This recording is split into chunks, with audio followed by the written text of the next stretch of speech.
गांव में रमेश जो कि मजदूर का काम करता था। एक दिन वो पास के गांव में मजदूरी के लिए गया।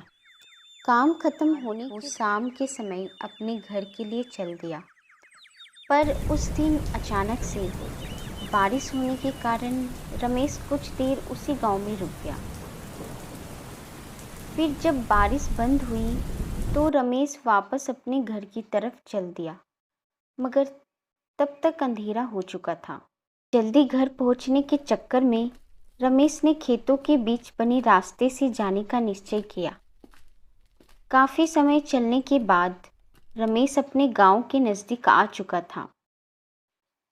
गांव में एक बगीचे से होके जाना पड़ता था। जैसे ही रमेश उस बगीचे में पहुंचा, वैसे ही उसे एक बच्चे की रोने की आवाज सुनाई दी। यह सब उस भूत का छलावा था। रमेश ने सोचा, इतनी रात को इस आ सकता है।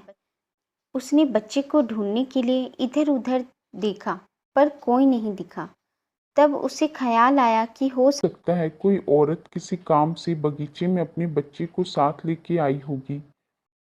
इसलिए वो अपने घर की तरफ चल दिया। पर जैसे जैसे वो आगे बढ़ते जा रहा था, बच्चे की रोने की आवाज उसे और जोरों से सुनाई देने लगी। रमेश ने फिर सोचा, हो सकता है वो औरत किसी परेशानी में फंस गई होगी। मुझे मदद करनी चाहिए। फिर जिधर से आवाज आ रही थी रमेश उधर ही जाने लगा। कुछ दूर पहुंच के उसने देखा, एक 6-7 महीने का बच्चा एक पेड़ के नीचे लेटा हुआ है और वहीं रो रहा है।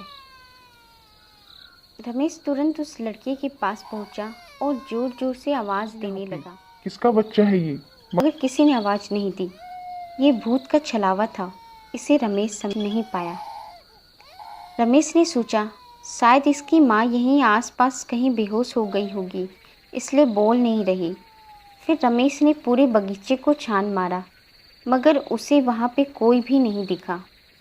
अब रमेश ने गुस्से में चिल्लाया, कौन यहाँ बच्चा रख के चला गया है? मगर किसी की आवाज़ नहीं आने के कारण अब रमेश समझ चुका था कि शायद कोई जानबूझ के अपना बच्चा यहाँ पे छोड़ के गया है।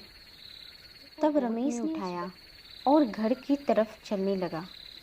रमेश रास्ते भर चिल्लाते हुए जा रहा था, कैसे कैसे लोग रहते हैं यहाँ पे, अपने ही बच्चे को अकेला छोड़ के चले गए। गुस्से से वो पूरे रास्ते बड़बड़ाते हुए जा रहा था। तभी रमेश को ऐसा लगा कि उसने चलने में दिक्कत हो रही है, क्योंकि बच्चा बहुत भारी लग रहा था। जैसे ही रमेश ने बच्चे की तरफ देखा, उस बच्चे की एक आंख बाहर की ओर लटक रही थी और उसके पैर जमीन तक टच होने ही वाले थे और बच्चा रमेश की ओर देखकर हंस रहा था। रमेश मारे उस बच्चे को फेंकने के बाद वो बच्चा जमीन पे नहीं गिरा, बल्कि जमीन से थोड़ा ऊपर ही लटकने लगा और जोर जोर से हंसते हुए बोला, क्या हुआ? मुझे अपने घर नहीं ले जाएगा? तू पूछ रहा था ना कि मैं किसका बच्चा हूँ। थोड़ा देर और गोद में रखता तब तुझे बताता किसका बच्चा हूँ मैं। इतना सुनते ही रमेश वहाँ से तुरंत भागने लगा और अपने घर पहुँचा। मगर उसने ये बात किसी को नहीं बताई, ताकि घर वाले भी ना डर जाए। जैसे तैसे उसने खाना खाया और सोने लगा। अभी रमेश को हल्की नींद लगी ही थी कि फिर घर के बाहर से उस बच्चे की रोने की आवाज़ आने लगी। रमेश ने डर के मारे उठ के बैठ गया। धीरे धीरे वो आवाज़ और तेज होने लगी। उसने अपने घर वालों को जगाया और सबको उस घटना के बारे में बताया।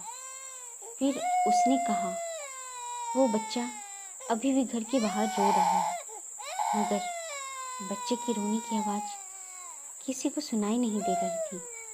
वो आवाज़ बस रमेश को ही आ रही थी। उसके बाद रमेश के घर वालों ने बाबा को बुलाया, जिन्होंने रमेश का इलाज किया और उसके हाथों में धागे बांधे।